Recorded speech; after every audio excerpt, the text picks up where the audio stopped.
y lo usamos en plástica.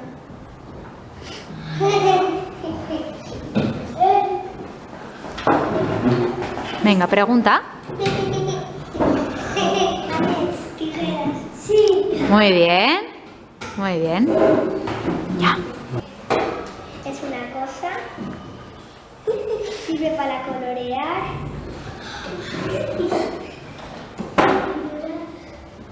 No. No. Pincel. ¿Puedes darles más datos, Amets? No se puede borrar. Muy bien. El rotulador.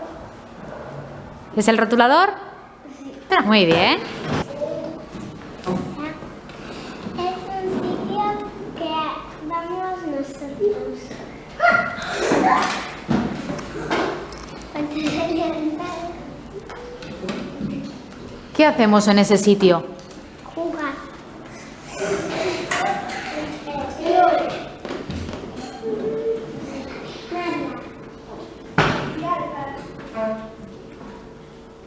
No.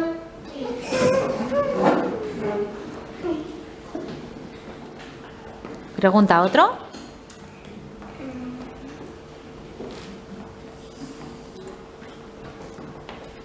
Gael. Al cole. No. Al cole no venimos a jugar.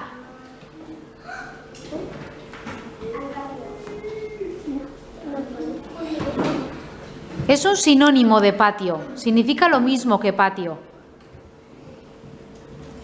Alcohol. No. Lucas. No. Es Laura. Recreo. Sí. Muy bien. Ya. Es una cosa que bota.